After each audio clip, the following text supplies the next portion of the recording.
درخت اپنا پھل خود نہیں کھاتے، دریا اپنا پانی خود نہیں پیتے، پتا ہے کیوں؟ آئیے جانتے ہیں۔ جو بات تم دشمن سے پوشیدہ رکھنا چاہتے ہو، وہ بات دوست سے بھی پوشیدہ رکھو، ہو سکتا ہے وہی تمہارا دشمن بن جائے۔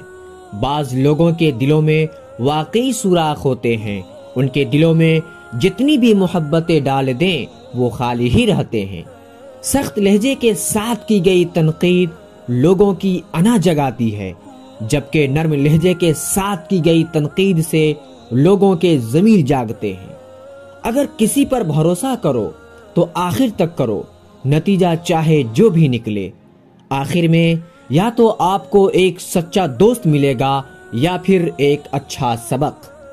اگر آپ کے پیچھے کھڑے ہونے والے آپ کے دوست غدار نہ ہو تو سامنے سے آنے والے دشمن سے آپ بآسانی مقابلہ کر سکتے ہیں۔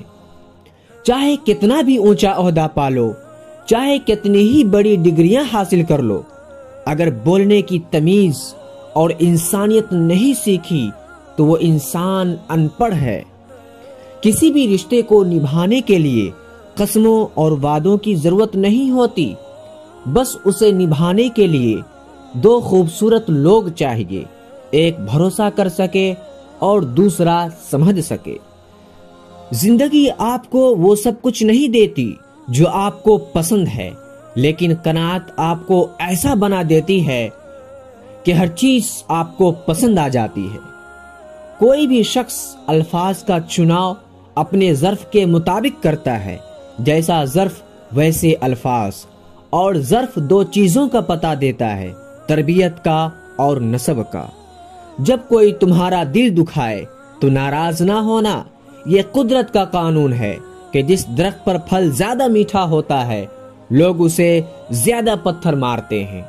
خوبصورت دلوں کو تلاش کرو، خوبصورت چہروں کو نہیں، کیونکہ خوبصورت چہرے تو دھوکہ دے جاتے ہیں لیکن خوبصورت دل کبھی دھوکہ نہیں دیتا۔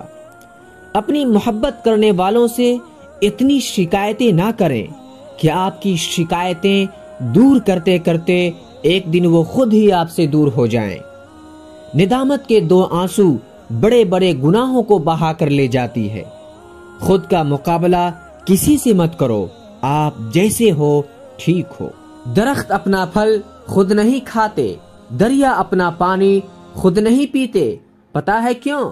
کیونکہ دوسروں کے لیے جینا ہی اصل زندگی ہے۔ اگر راستہ خوبصورت ہے تو معلوم کرو کہ کس منزل کو جاتا ہے، لیکن اگر منزل خوبصورت ہے تو راستے کی پرواہ نہ کرو۔